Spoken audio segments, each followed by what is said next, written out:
Cleveland, Ohio, 1935. The Northern Tissue Company runs a full-page advertisement in the Saturday Evening Post. The headline reads, in bold capital letters, Splinter-Free. It's the company's main selling point. Their toilet paper, they promise, has been carefully manufactured to remove the small wood fragments that other brands still contain.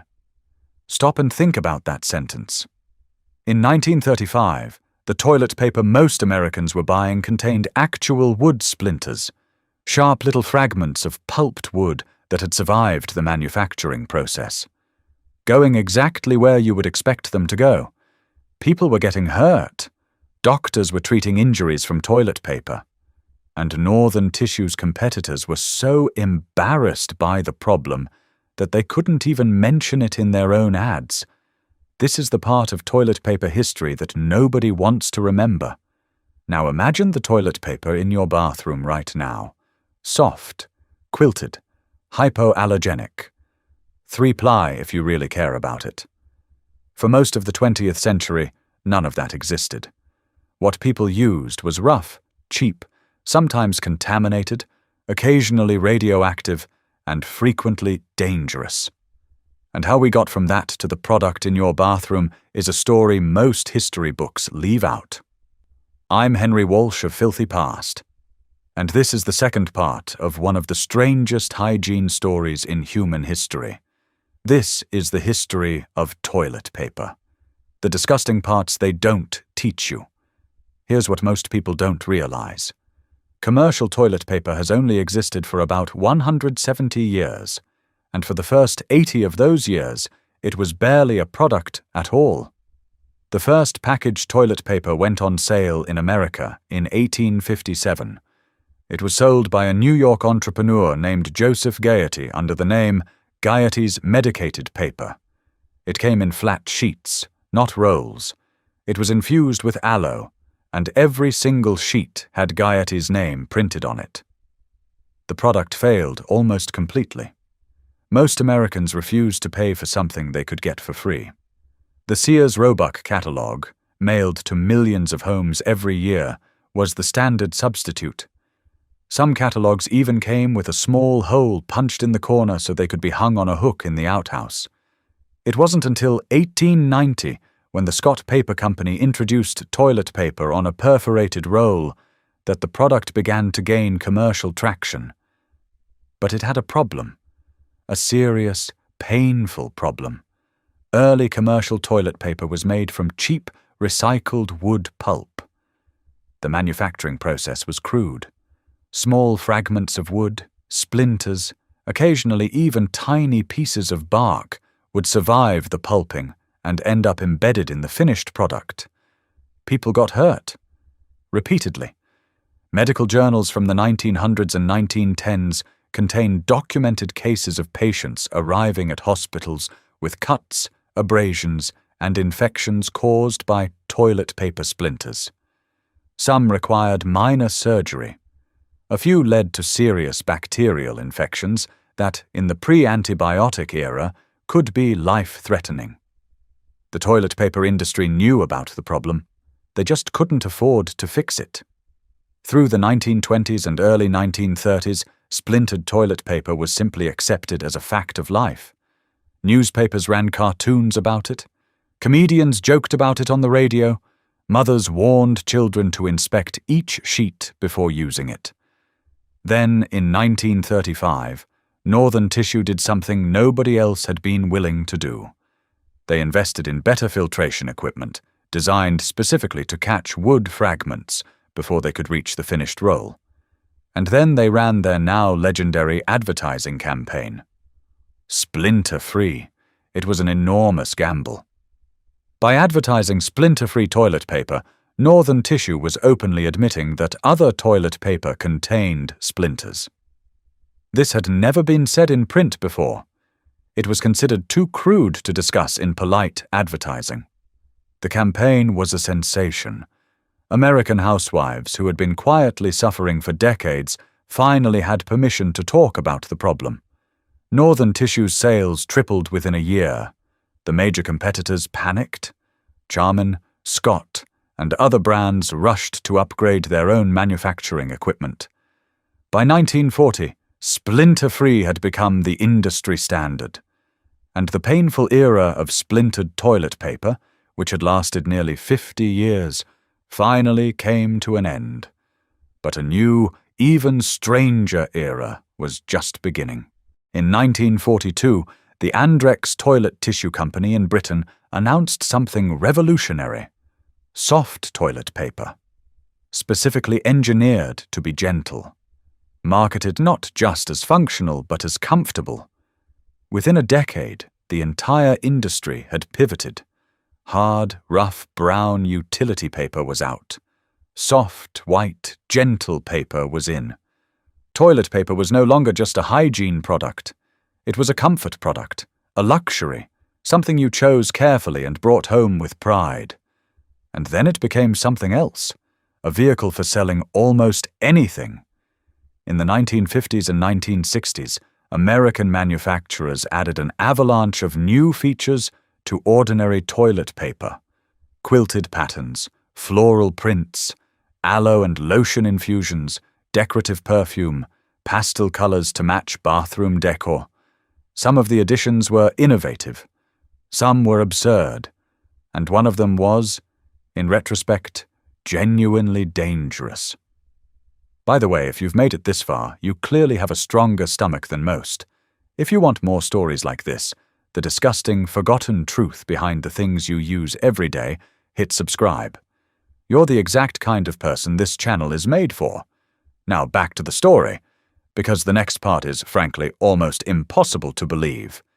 In the early 1950s, atomic energy was the most exciting scientific concept in America. Nuclear power plants were under construction. The atomic bomb had ended the war. And in advertising, the word atomic became a synonym for modern, powerful, futuristic, and good. Manufacturers slapped the word atomic onto everything. Atomic vacuum cleaners, atomic typewriters, atomic toothpaste. None of them were actually radioactive. The word was just marketing. But some products went further. Companies began selling consumer goods that contained actual small amounts of radioactive material. Radium-laced face creams that promised glowing skin. Radium watches with luminous dials painted by women who later died of jaw cancer.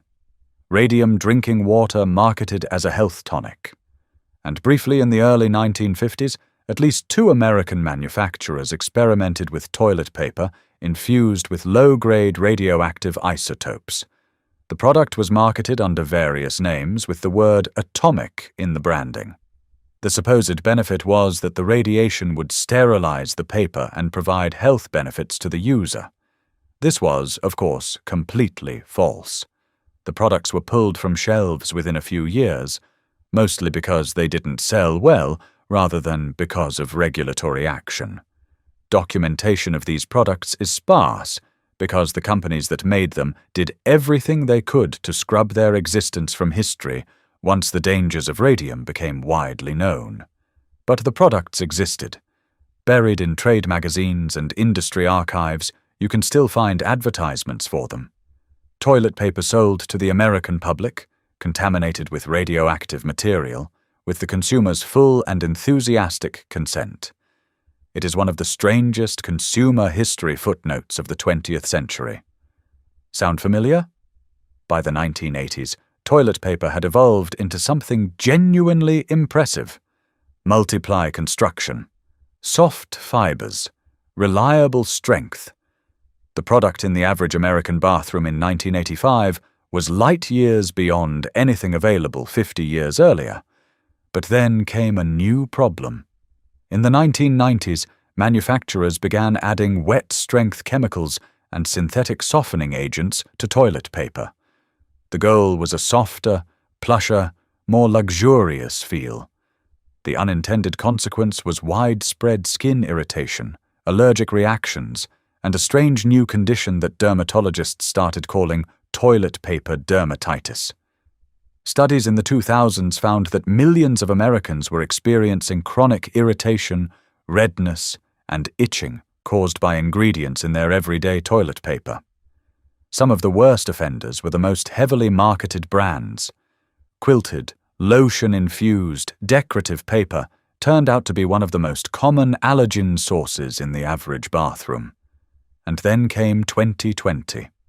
Within days of the COVID-19 lockdowns, toilet paper vanished from store shelves across America. People panic-bought entire pallets. Stores limited purchases. Police were called to break up fights in supermarket aisles. The toilet paper shortage of 2020 became one of the defining cultural moments of the early pandemic. And it revealed something psychological about the product. Americans were not just buying toilet paper, they were buying control, the feeling of being prepared, the reassurance that no matter what happened, they had this one basic thing taken care of. The product designed to solve a 5,000-year-old hygiene problem had become, in one strange month in 2020, a symbol of civilization itself.